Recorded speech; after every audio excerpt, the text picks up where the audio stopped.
Hi, good evening, ladies and gentlemen. This is Manoj Atri, your host tonight. I am a realtor with Remax Hallmark Realty Limited, and welcome to all. And in case if you can hear me properly, just write a yes on the chat, and so that we can understand, because that's the most glitches that we always have. And now let me just, we are also going to get joined with our mortgage expert, Faisal Garcia. So let me take it to there, get a hi from him, and we are all good to go then. Hello, Faisal, sir. sir. Hi, Faisal. Hi. Hi, sir. How are you? Wonderful. How are you doing? How was your day? Good. Happy Monday. Happy Monday, yes. And we are slightly regular on our live webinars these days, so kudos to us. Yes. Yes. Yes, wonderful.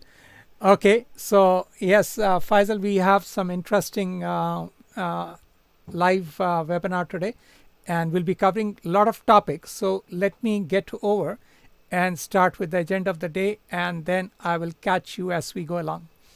Absolutely. Wonderful. Okay, let me see if I can get myself on the agenda of the day.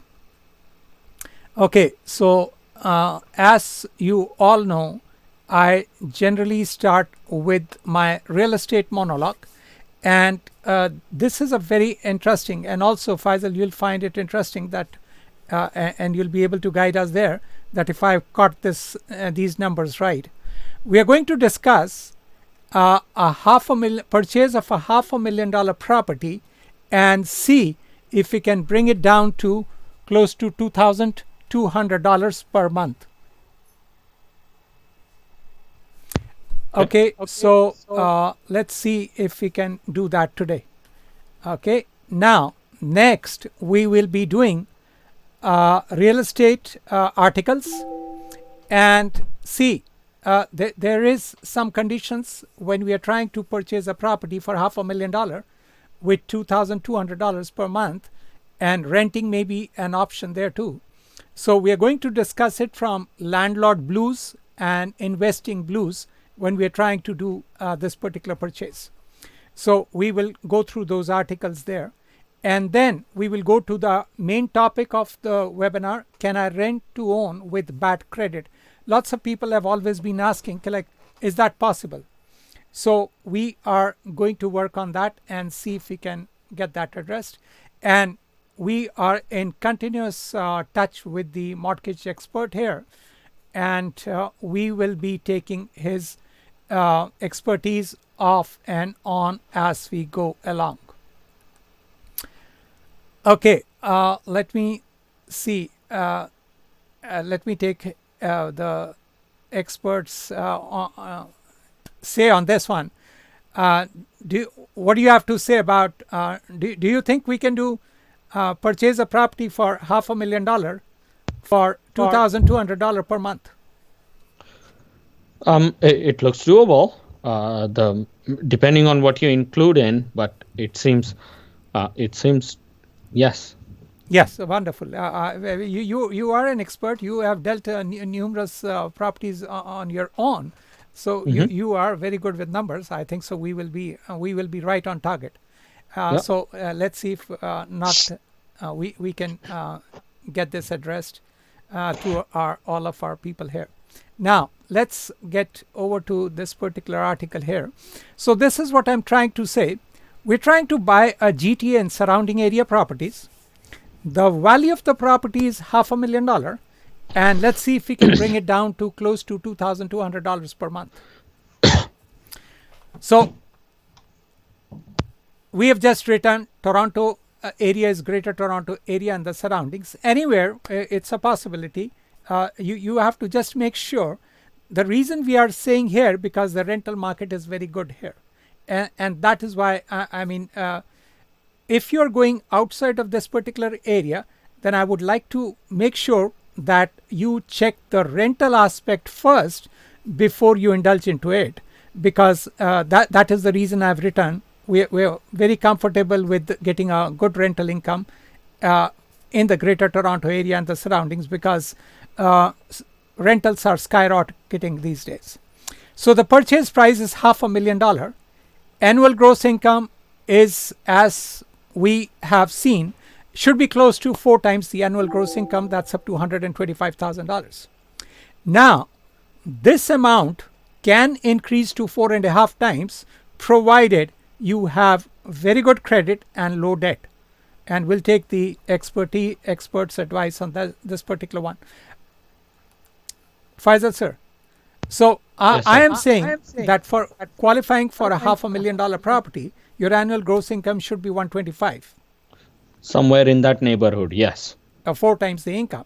Now, for a freehold, they can go all the way up to 4.5 times. Is that correct? Yes. If they have good credit and they have low debt. Well, 4.5 times for a freehold, along with good credit and low debt. Yes. Yes. So that means, like, in case if someone is around the 110, 115 mark, they may also get approved for all the way up to $500,000. Absolutely. Makes sense. Okay. Now, couple of some other interesting aspects that I'm going to show you here is, so the down payment is required is $25,000, and that is 5% of the purchase price. And now let me again ask this particular one, because this is a question that I'm getting quite often is, can you take out money from your credit cards and lines of credit to put it as a down payment? There are, and it's an interesting question, and it is very valid, as to, can you take some of it? Can you take all of it? No. But can you take some of it? Yes. There are lenders that allow some of it to come from a line of credit or a credit card. And so the answer is yes. It is a possibility. It is not out of the realms of reality. No. Okay. So next we go ahead here is that the closing cost is close to $7,500. That is 1.5% of the purchase price. And it is generally less if you're a first-time buyer, because there are some government rebates that you will be able to get. So that is the basic gist of all this particular thing. Now, before I head into some of this, see, sometimes, let me read the next sentence and then we will discuss it with the expert there. You can also get 3% of purchase price through banks' cashback programs if you have good credit. And generally, we're talking about if you have a credit score of 700 plus. Let me get now, does that make sense? Absolutely. See, the main thing here is the 5% down payment is a challenge. The closing cost is a challenge. Now, we are telling them, like, you may be able to use some of them from your credit cards or line of credit.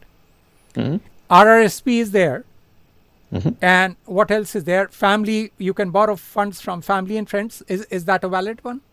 Well, I mean, from family, it has to be a gift, technically. It has to be a gift. Okay. It has to be a gift. And can you borrow money? Borrowing money is not allowed for down payment. Okay. But you can get as a gift from family members. Yeah, you can get a gift from a family member. You're also allowed to use the program of 3% cashback. That can be used towards your closing cost. If you have a debt, you can make the payment towards your credit card. Or sometimes, there's let's say a loan that has a high payment. You can pay that down to bring the loan monthly payment into line, so on and so forth. Yeah, but there are some things when we are telling them, like, they can take 3% of purchase price as cashback. Initially, you will require all this amount. You will require the down payment and the closing cost. And once you close the property, you can get the cashback. So you require down payment. You don't necessarily require closing cost, because the bank actually has an option to finance the closing cost and pay off the debt as long as it covers the amount that is for closing cost. Really? Yes. So that means like in case if they have 25K and they do not have the closing cost, can they get away with the closing cost? Exactly. And how does the bank handle this? Because like actually, as we speak, I have a file closing on November 15th, and the client only had down payment, did not have closing cost, and we were able to redirect that as a closing cost. Redirect the cash back as the closing cost. Exactly. Oh, this is awesome. This is awesome. So that means they do not have to actually have those funds, because earlier, if I'm not wrong, they had to have all this particular amount before they can do anything. Is that right? Yeah, absolutely. Oh, wow. But the main thing here is, okay, I'm just going to seek more info on this one. How sure are we that we can go ahead and remove the conditions of financing? Because if at the 11th hour the bank says, no, we want to see this whole thing there, then what do you do? I mean, do you get that in writing in the at the approval stage? Within 5 days, yes. Okay. And so those things are all in writing, and that cashback will be taken care of, this one. Absolutely. So this client of ours, we did 5% approval with closing costs that they were going to get. So they had 5%, and their parents were going to give them some as a gift, which would have been used towards closing cost. And 11th hour, 3 days into the financing, we had the commitment with 5% plus closing cost. And clients essentially came back on third day and said, we don't have closing cost, which means this I may have to like either find a resource or let this property go and buy something else that is a little bit cheaper to set. And therefore I was able to go to the bank and say, can we change this into a cashback program? Okay. And use it towards closing cost. And they checked the credit bureau. They did all the work. They took about 2 days, and 2 hours before the conditions were up, they were able to confirm that yes, we can. We got 1 more day of extension. We uploaded all the documents, gave everything to the bank, and got finalized and had it broker complete before even the condition of financing was up. And therefore, we had it all done within 5 days. So within 5 days, we have to finalize. Yes, because that is my main thing. Because like, let's say, suppose in the end the bank says no, we're like, you have to have it up front, and so that means within the 5 days conditions, you can start. And what are the credit scores? Are we talking 700 plus? We should have closer to 700. Yes. Yes. Okay. Now there is one more thing before I let them go with the cashback. The interest rate is slightly higher. They have to understand that particular part. Absolutely. And I've done the math on it extensively. And I don't want to get into too much detail because it takes the hour time away. Essentially, if you do the math, you are paying back the cash back. Okay. And some more money, but which is nominal. It's very small amount. So yes. So it's not and cashback is only for 5 years anyway. Yes. And after 5 years, you're back to normal mortgage. Yes. And they have to also understand, if they break this mortgage in the first 5 years, then they have to pay this cashback. Not all of it, but most of it. Okay. Yeah. Whatever is left for the end of the term. Yes. Yes. Okay. Now, in this also, I would like to add here, when you're taking the cash back, it is in your interest to go through the numbers instead of the interest rate, because sometimes the interest rate does not give the full picture. It is Yes. better for you to crunch the numbers exactly than go through like, oh, interest rate is so high. No, if you do the actual math and you're borrowing like 3%, the maths works out very well. Absolutely. It's the way I look at it is, let's just say on a 500,000 property, and it's based off a mortgage, so I should say that get up to 3% purchase price. It's 3% of the mortgage amount. Okay, so 3% of 480, 475, let's say, or 490. See, Yeah. Once you pay the CMHC fees and things like that, it is close to 500 anyway. They don't add the CMHC for the cashback purposes. Okay, so 475, let's say. Yeah. So Okay. 475, 3%. 3%. That 14 or amount- 14,000 or something. Yes. So Okay. that amount, what happens is, let's just use a round number divided by 12 times 5. 12 times 5 is 60 payments. So 14,500 divided by 60, you will pay about $240 more than what you would pay on a standard mortgage over the 5-year term. I think so. It may be you're doing the calculation on a short basis, because I've done the calculation. It comes to around $3,000 or $4,000 extra in the 5 years. Yes. So we can walk them through on those numbers. That's not a problem. Okay. Anyway, so our next thing here is, they can also get additional funds with bank purchase plus improvement program. So give us a call and we'll be able to walk you through. Let me get you some heads up on this particular one, and see. Let's say suppose you get qualified for $500,000 property, but you're only purchasing a property up to $450,000. Then 10% of that particular amount, close to $30,000 or $40,000, you can get purchase plus improvement within the purchase plus improvement program. Now let's get over to the expert there and ask him, like, see, is it correct that they can get some additional funds for purchase plus improvement if they qualify for that particular amount, but they are purchasing a property less than the qualified amount? Absolutely. And is there a limit? I mean, like, is it $40,000 or 10% of the purchase price? 10% of the purchase price or 40,000, whichever is okay. lower. So I'm not wrong with the 40K number that I had in my mind. Okay, so that is where it is. So basically, up to $40,000.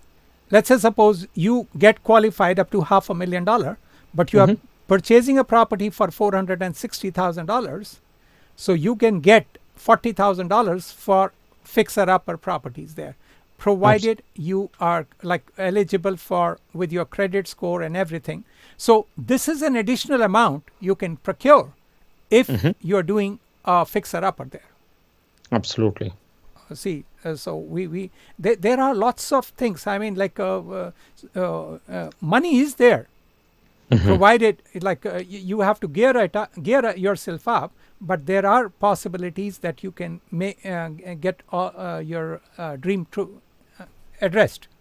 Yeah. Let me get ahead on this one now. And just before we move on, so fixer upper projects, there is so much. Now, for instance, 5 years ago, this purchase plus improvement program was extremely limited. Okay. What you could do, what you could not do. It was a new program at the time. Okay. Now there are lenders that have added so many things to this program, to the point that the owner can do things themselves up to a certain extent, of course, and have receipts that can be used towards purchase plus improvement program. Awesome. That is an additional benefit to them in case if they are handy with themselves. Yeah. And they would like to take up a project of this nature, then they can get that addressed. Absolutely. And I've seen things like driveway, fence, roof, small to large, lots of different things in between that I have seen purchase plus improvement program has helped clients. Yes. Okay. So we are on the right track there when we are guiding them there. Now, let's get over to the article there. Like, can you buy a property of $500,000 with 20 up and within 22K? Now, if I'm not wrong, I'm giving this mortgage amount close to $2,500 per month.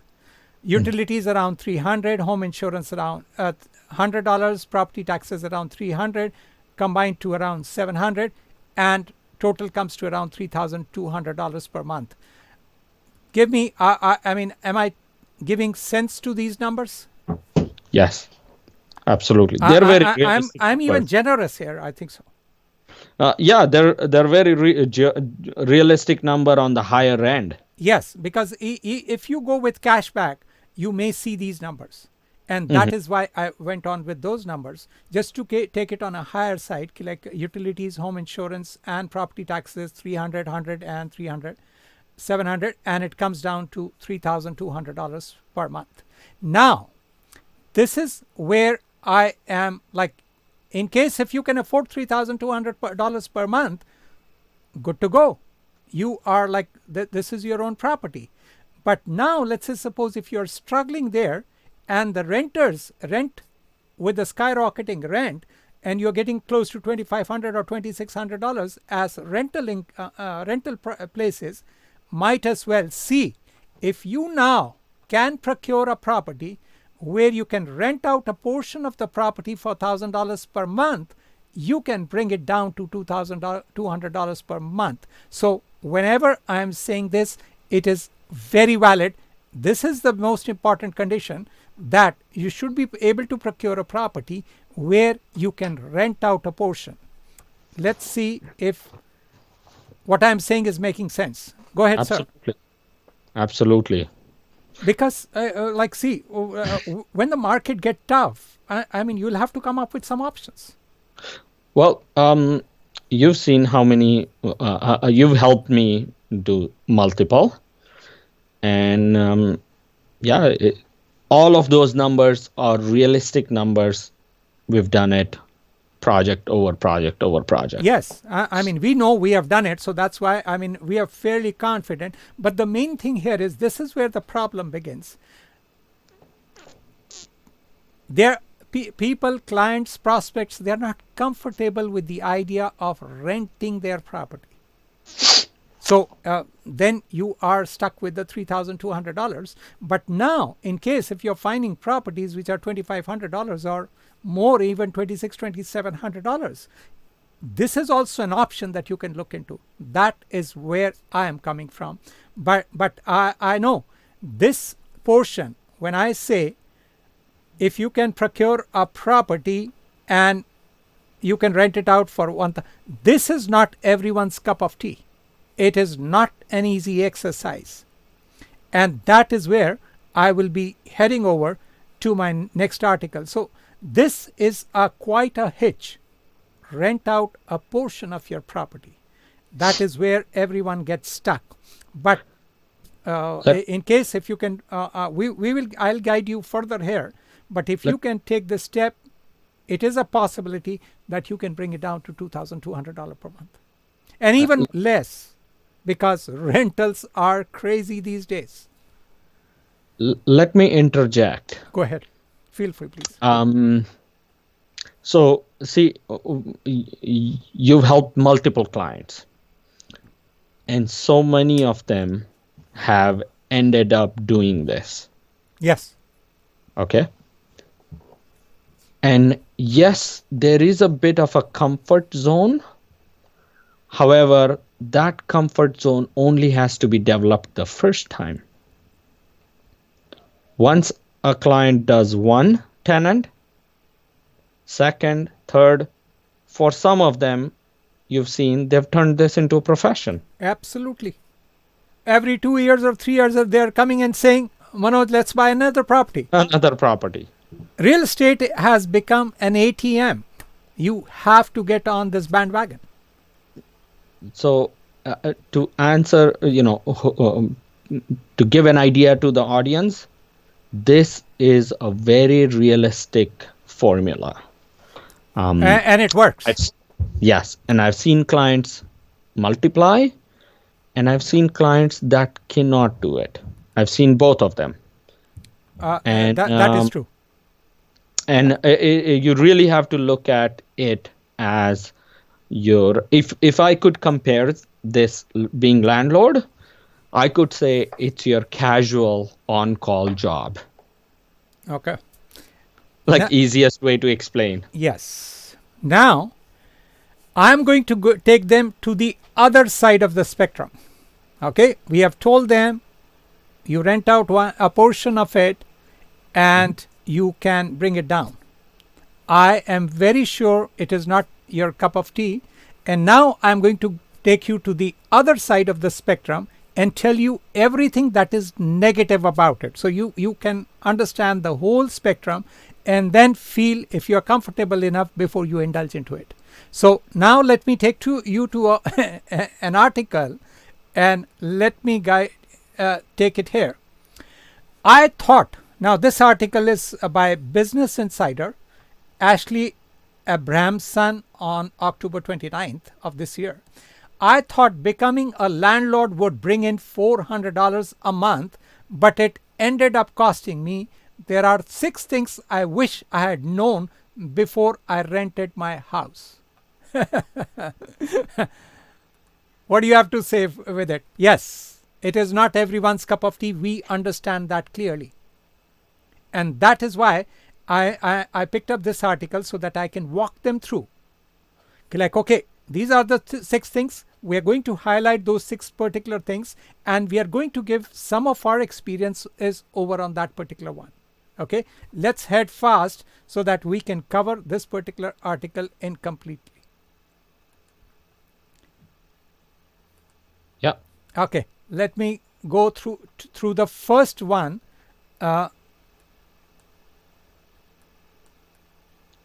And see what exactly does it say. In the meantime, till I'm getting it there, do you need to add something there? Go ahead. Being a landlord is, I like to say, it's a skill that you learn over time. However, there is portion of it that you can learn without having to go through the hard way. And specifically, there are experts in the industry, like, of course, Manoj, and I've done some. And if you can learn and bring on the right people in your team, because being a landlord, you need a team. And you need contracts, you need a system, you need preliminary work, you need throughout the process, making sure you're in touch with the tenant, you know how to give notices, so on, so forth. So there's a process. And as long as you have the right team with you that knows and has done it over time, you should be okay. And you should not just be okay, but you should be able to make money. Now let me, till it's still taking time to load, let me ask you this. When you picked up the first property and you picked up your first renter, what were your challenges? We're going back 2009. Almost 10 years ago. Yes. Yes. Yes, go ahead. Yes, go ahead. First of all, I did not even know where to start. I knew I wanted to rent a portion of my home, and it was the basement. It had separate entrance and the whole, it was a self-contained basement. And I wanted to rent that, and I did not know where to start. So my starting point was grocery store, those pieces of paper that have the phone number that you can rip and take home and call. That's where I started. Okay. And the journey began. It became very exhausting to print, post, and hope to get a phone call. Then I took that online. Kijiji was my next friend. There were other websites as well, viewit.ca and such. And slowly, I mastered the marketing part of it. And I'll just interrupt here for a second to you. The market has completely changed in this 10 years. Absolutely. I was showing a property this week, and a person who was like the owner was telling us, he does some renting of some areas. He says, if I post one, the property will be gone tomorrow. That is the market. Now, don't jump on it. Let me head on to the first risk that we are talking here. And the first risk is do a thorough background check. Okay? Now, before I can walk you through further on this one, this is extremely important. This is how we will advise you. Get a paralegal on your team. Get a real estate agent on your team. Get a lawyer on your team. And get a mortgage broker on your team. Ask them to do a rental application. Get the mortgage broker, get the real estate agent, get the lawyer to check all those particular things. It cannot be emphasized more than this. Do a thorough background check. There is nothing that has to go short on this one. Let's head over to the expert. What do you have to say on this one? Absolutely. Do a thorough background check involves so many steps. Steps of credit check, steps of income check, steps of reference check, how the person presents themselves, what is the old landlord saying about them, and so much more. References, job letter, credit checks,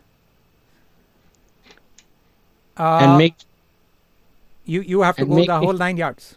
The whole 9 yards, and making sure items are not fraudulent. Yes, that's another thing. Yes, and don't fall into that, because see, you are jumpy all over the place. Like, okay, it's not getting rented, and I may lose this much amount of money. Sir, if you pick up a wrong renter, you will lose more here. Absolutely. Do a complete thorough check. And the main thing here is like it won't take you time. The entire, the moment someone comes in over to you, let them be in touch with your team, and you stay out of it, because until and unless you become a pro, let the experts handle it here. Yeah. Let's go to the next one. Make sure you're not relying on the income. 100% surety there. Do not rely on that income. You should have sufficient funds to carry the property on your own. And then this keeps on coming, you keep on putting it on the side. But make sure that you have the funds to pay your mortgage completely on a per month basis. This is an additional thing that is bringing things down. But don't depend, okay, I'm getting 2,200, he's giving me 1,000, he's late by 3-4 days also. Even if he's a very good renter and tenant and everyone, you are still in a hook to pay to the mortgage companies. Go ahead, sir, your expertise on this one.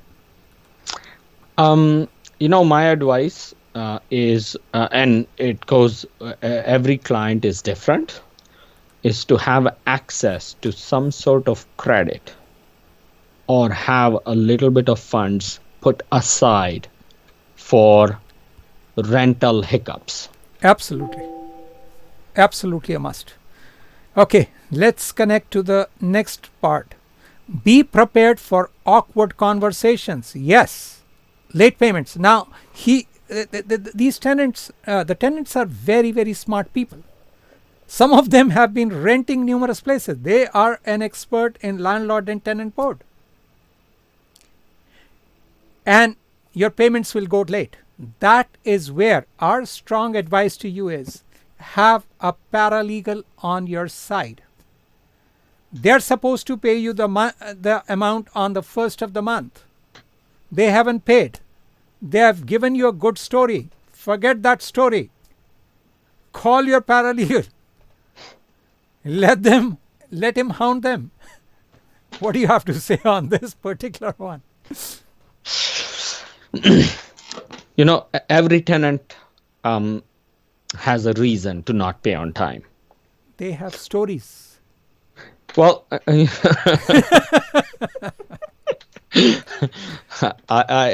I want to give benefit of the doubt here. Absolutely. I'm slightly harsh on tenants. I didn't mean to do that, but I'm seeing it from landlord point of view. I'm very much cognizant of the tenants, yes. Yeah.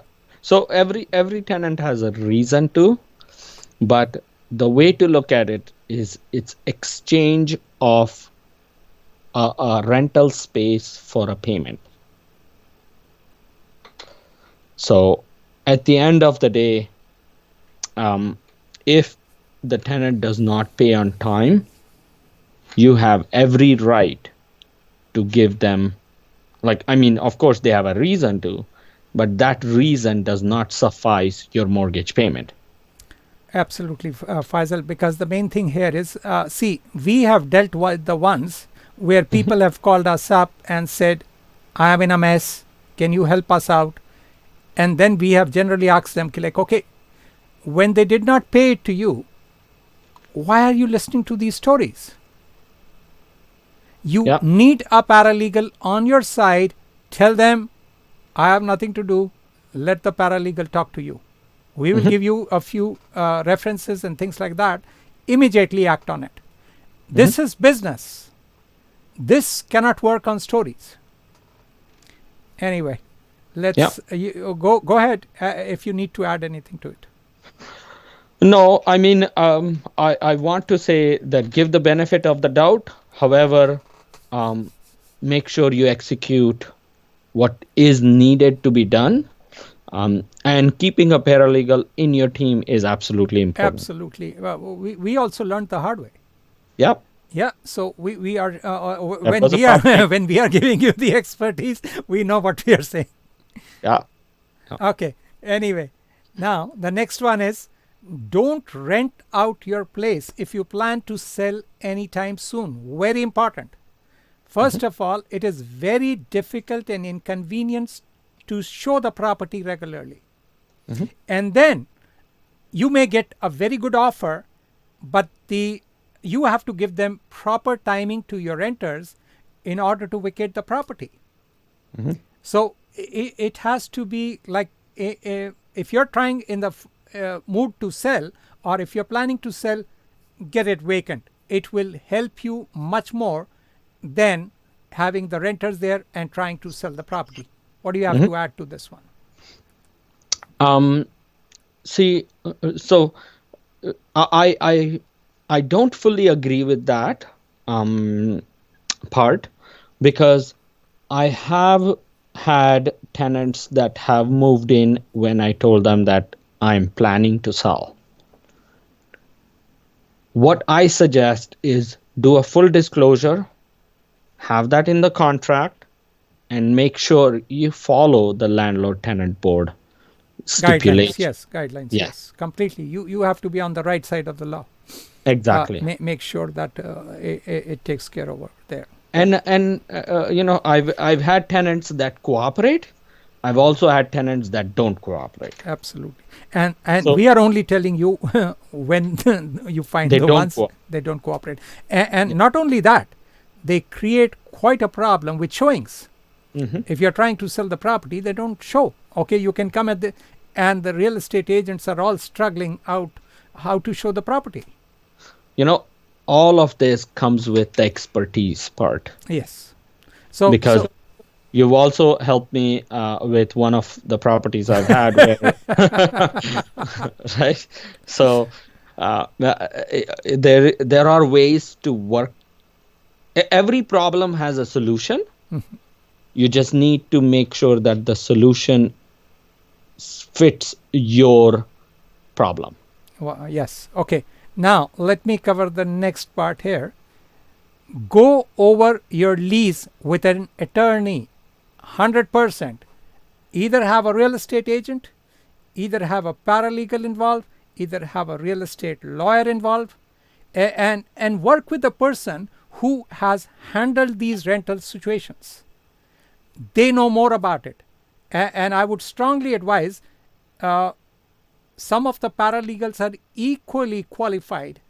Then you're going to the attorney to pay a higher fee when a paralegal can handle it for a very less amount of funds. But in any Absolutely. case, have a paralegal or a real estate attorney there. Go ahead, sir.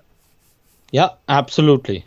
What you just said is cost wise, because this sometimes landlord tenant board is a short process, sometimes it's a long process, and there are paralegals that actually are expert in this matter. Yes. Okay. Now, the last point that this article says, I'm not sure how much, because I don't have much info on this particular one, involve a rental management company. Okay, if it's a bigger property, you are out of the place, and you have someone else to take care of you, just make sure you are dealing with the right company and they have a background that is valid. So do your due diligence there.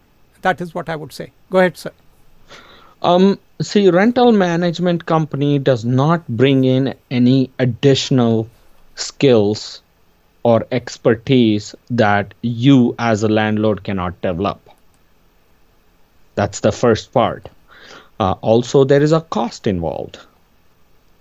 So, what I suggest is if you follow the steps of being a landlord, um, you don't necessarily require a rental management company, but if you're unsure, you're really not ready for it or something of that sort, you may want to hire them for first year, see how they do it, warm yourself up to the idea, and then do it yourself. This I would say is like if the project is fairly large or bigger, then you may need someone. That's another Yes, point. because Yes. for like within your own property, you're there, you can handle it. It's not a big deal. So Mhm. I wouldn't go. Now let me head over right to the article. Otherwise, we won't be able to finish on time.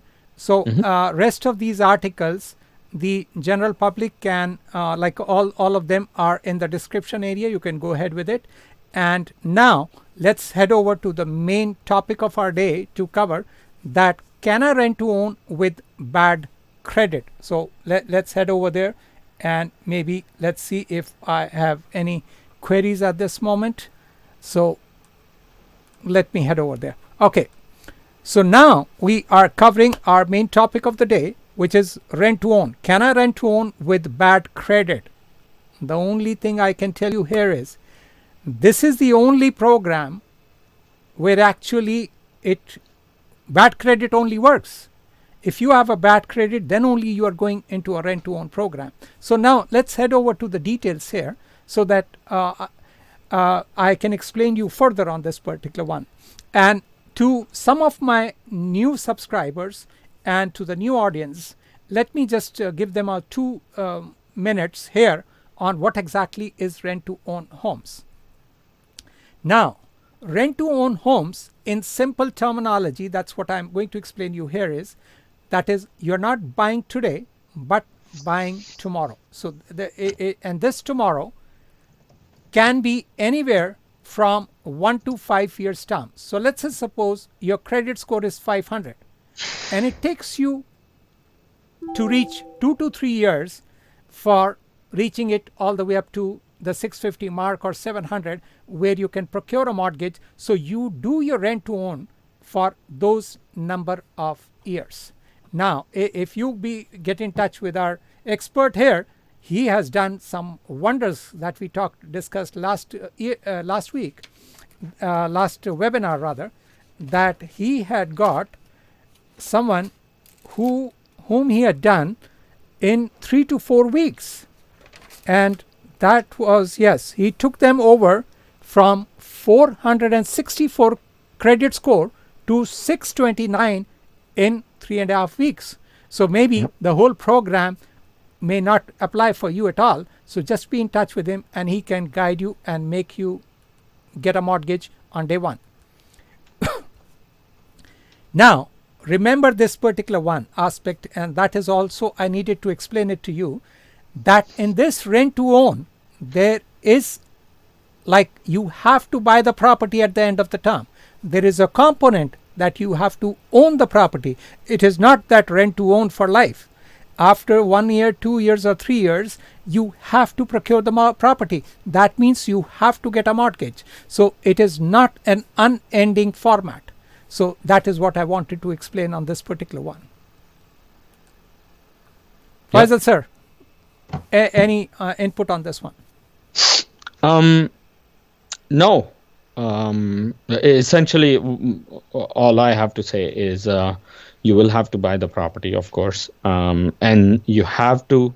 When we do this rent to own on day one, besides your credit, everything else has to line up. Yes. So it has to be clearly understood. There is a component of buying. It is not that you keep on renting it out for life, and that is what I was wanting to clarify, because I have walked a lot of my older webinar subscribers there, but the new ones, I just wanted to run this through with them. Now, what exactly is a rent to own homes program? This is a slide which I just want to mention before I go into the full format of this one, and it is, I call it is a worst case scenario. So and let me guide you why I do call it a worst case scenario. Let's say suppose you cannot procure a mortgage, so you're not able to procure a mortgage at this particular stage. So you have ran out of few options here, and now you're also not able to procure a property to rent. You have goofed up something, or something else has gone wrong. Now you have ran out all of your options, and then you can look into this particular program, because this is the worst case scenario and it may be the only resort left for you sometimes. So that you have to understand. So it is a costly program and it is a worst case scenario. Before you indulge into it, get this particular clarity there, and that is what I always walk them through. Now let me walk you through here. What are the real estate challenges here? So there are 4 challenges that I'm going to walk you through, and so this is what I tell you. It is like going to the Mount Everest. Do your homework, be completely prepared. I cannot give a different analogy here. So give me an idea. You have to know what your credit score is. Second thing is, you need to know what is your annual gross income is. Third thing is, you need down payment, whether you're doing rent to own or you're doing buying.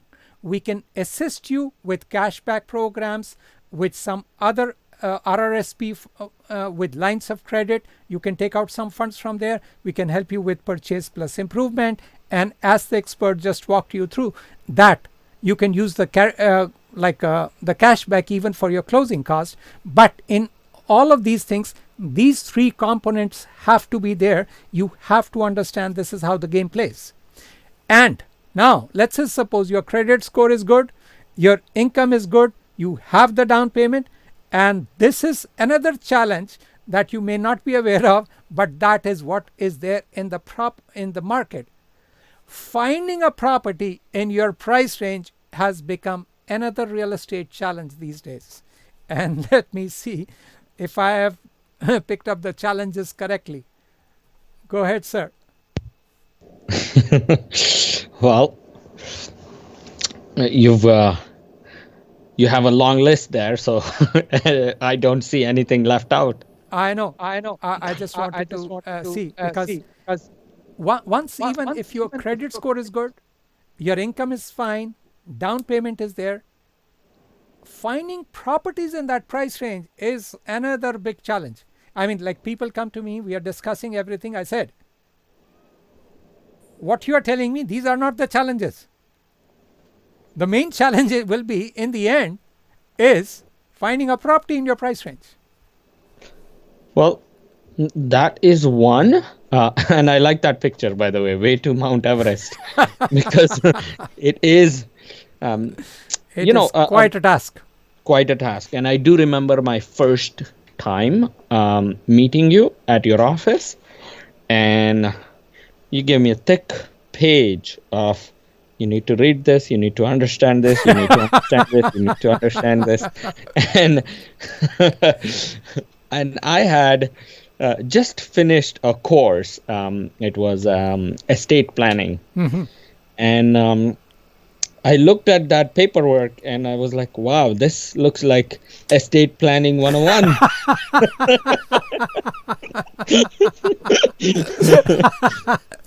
Awesome. Wonderful, sir. So Okay. I just, this is all I have to say since I've gone through this process, and, I've been in the shoes of a client. Investor, renting, mortgage, real estate, the whole 9 yards. You have picked up each and every aspect of it. Yes. What I could say, share to our audience, is it's a learning curve. Yes. You have to get into this bandwagon. The market is it's a huge learning curve, and finding the property, that is something I do want to touch. These days, finding the right property that fits in your price range, the location is something that works for you, and everything else, it's not just one item. So finding a property could be quite a bit of challenge. Yes. Okay, so now let me answer them. The main question that they have come to work with us is, let me walk you through what exactly is the difference, so that you can comprehend what exactly is the difference between buying versus rent to own. Everything remains the same. So whether you are buying, that means your down payment, your income requirement, they both remain the same. The only difference is the credit score. So the income criteria does not change. The down payment requirements for both the programs do not change. The only difference is the credit score. And that is where the rent to own programs comes into picture. So that means let's say suppose you had 100K income, you get qualified 4 times, $400,000 property, you have the down payment $20,000 plus the closing costs, you have that. In both the cases, you will require those. Now, your credit score was 600 or anything above, we can help you get a mortgage right away. Your credit score is in the 400, and now it will take you 2 to 3 years to come to the 600 or 650 mark where you can procure a mortgage. That is the only difference. That is the time frame when you're trying to do a rent to own program. So that is what has to be understood, the difference between buying versus rent to own. And this is my addition to it. The rent to own program is very real, but indulge with your eyes completely open and with proper representation. It's I cannot emphasize more on this one, that you have to have all your experts with you before you jump into this particular program. Okay, let me see. What do you have to add to the last slide there?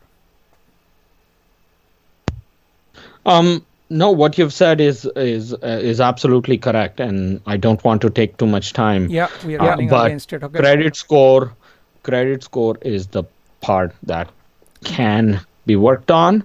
Everything else has to be in place. Yes, everything has to be in place. Okay, so now let's give you a heads up on this one. Who actually qualifies for a rent to own program? Now, you say, I don't have a down payment. it doesn't work. You require down payment also in a rent to own program also. Without rent to own, the investor won't you cannot get with zero down. So you have to understand that zero down does not work for rent to own. Now you say, I have a good credit score. Sir, why would you like to do rent to own? You can procure a mortgage in today's place. So like this again program is not for you. Next one is, you have just gone through you are in a consumer proposal or in a bankruptcy. Again, it will not work. When it should work, but let me walk you through here. See, once you are in a consumer proposal, it may take you another 2 or 3 years to be in consumer proposal. And then once you are discharged, it may take you another 1 or 2 years. So that means you are in the 4, 5, 6, 7 years program, and most of the investors do not want to do a rent to own program for 6, 7 years. Even going to the 5 years is a challenge. They generally prefer 1 year, 2 years, 3 to be maximum.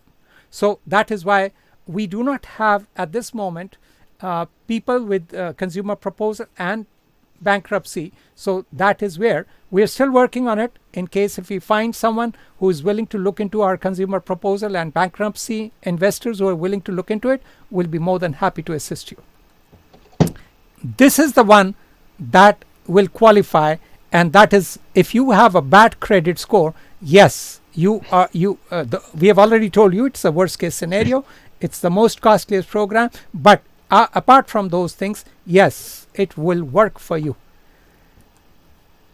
Go ahead, sir, if you need to add. I think so we will be going late on this one, but go ahead.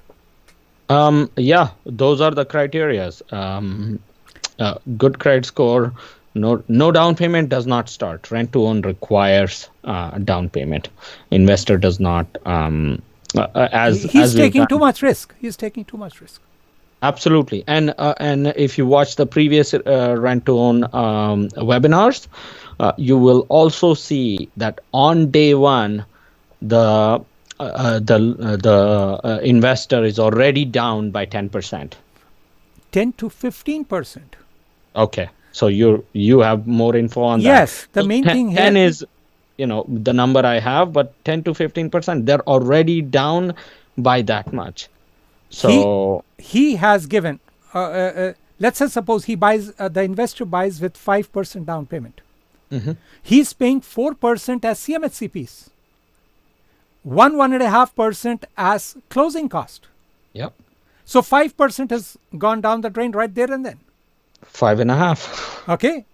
If the tenant stops paying, he has to put that property back into the market. 5% is the real estate fees. Mm-hmm. 10% is gone. Now, if he has to hold it for another 4 or 5 months, he's gone down to close to the 15% mark. He cannot work without a down payment. He has to see some interest of yours into the whole thing. So that is why the down payment is an essential part there. Mm-hmm. Let me take to the next slide here. Now, this is the most important one, and we are going to walk you through some of them. And that is why we are saying, in case if your credit score is, which one is the best for the credit score? If it is below 500, that is where you can work best for this particular program. You still require 5 to 7% down payment. An investor will prefer 1 to 3 years rent to own program, and purchase price depends on your annual gross income. That is what we have already told you.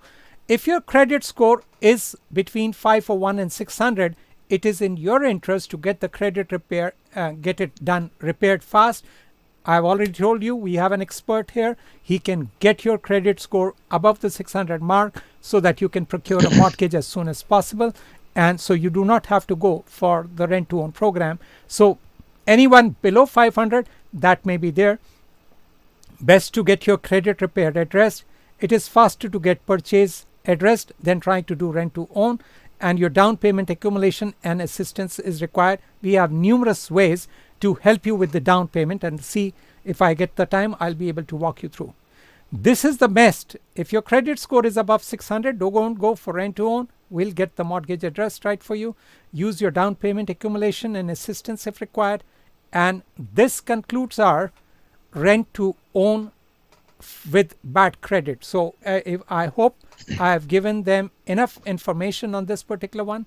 Let me see if I can get the expert there and see if he has to say anything additional to this. Go ahead, sir.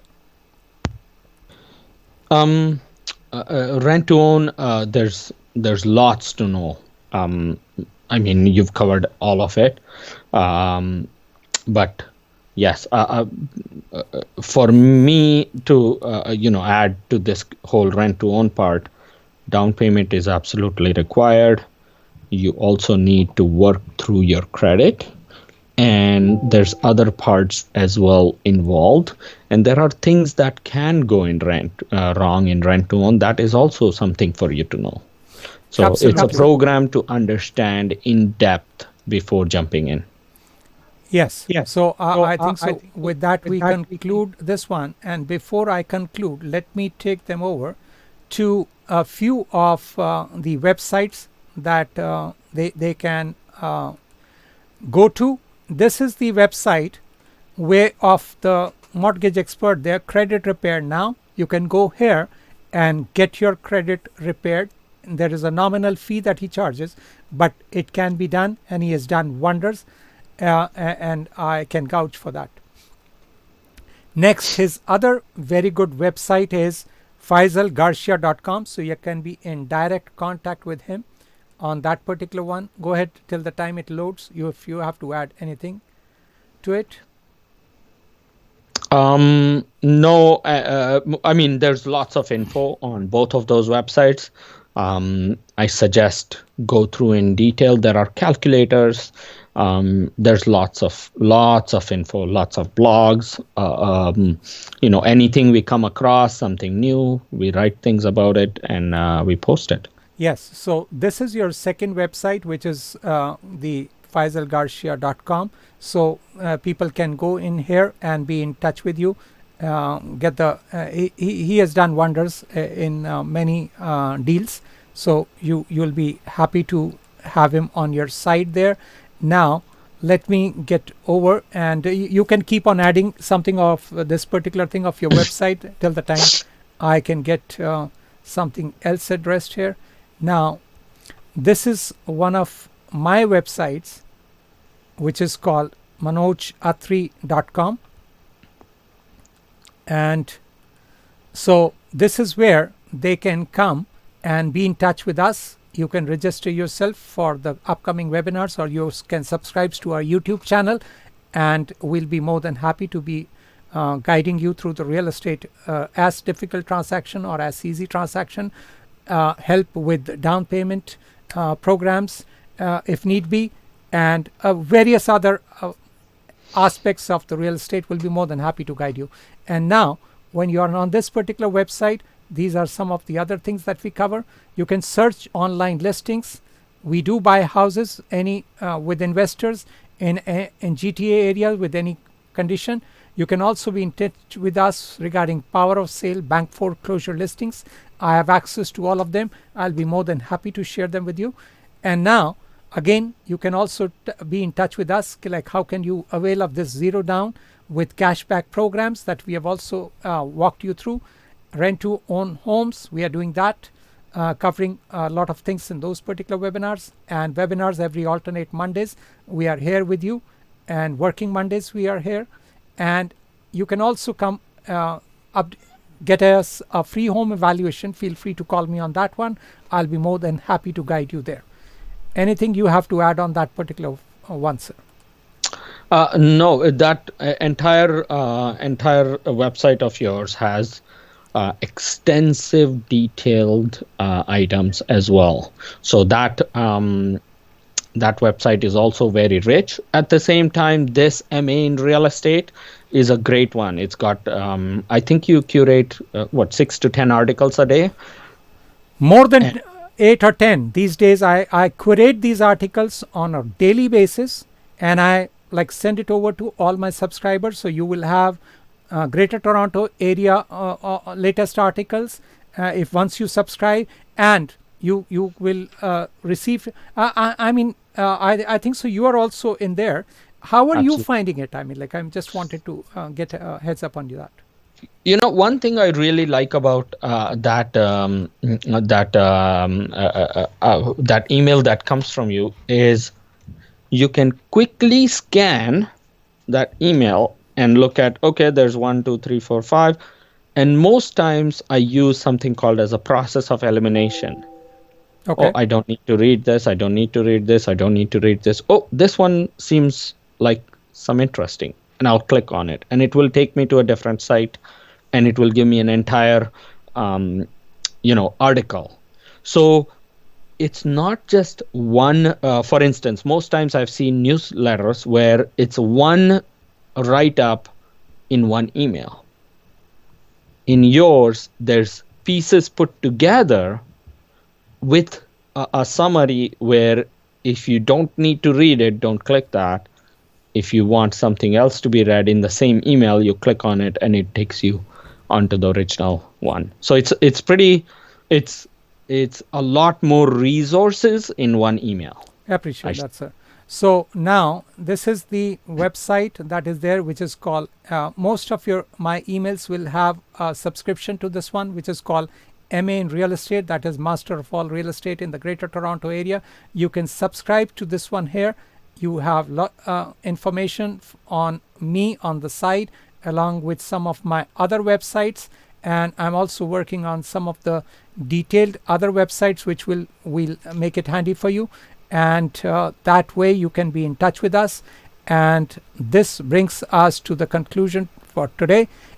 We have ran around 5-6 minutes higher than our normal one, but we got caught up in the interesting article monologue, real estate monologue. We got completely engulfed in that particular one. Go ahead, sir, and we conclude with that.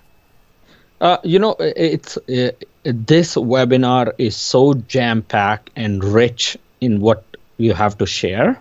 It's really hard to fit everything in 60 minutes. So, by the time we start and such, it's 6:01, 7:01, 7:02, and then 60 minutes trying to pack everything together, which is all high, rich information. So I suggest our subscribers to stay in touch, follow the websites, follow the links, go through the material, because we can only cover so much. There's so much more to know. Yes, and I'll just give you a good vibe here, that lots of our calls that I get, and they're very happy that we do this, and they get lots of their queries addressed. And these are we go into the details of it, and they like it very much. So a big thank you to you, and for being on board on this particular one. Really appreciate that. And let's bring this to a conclusion tonight. Good night to all, and we will be there on the following Monday, and take it from here. Good night to all, and please subscribe all the social medias and YouTube channel. Thank you again. Thank you, audience. Thank you, Faisal, and good night to all. Thank you. Good. Bye.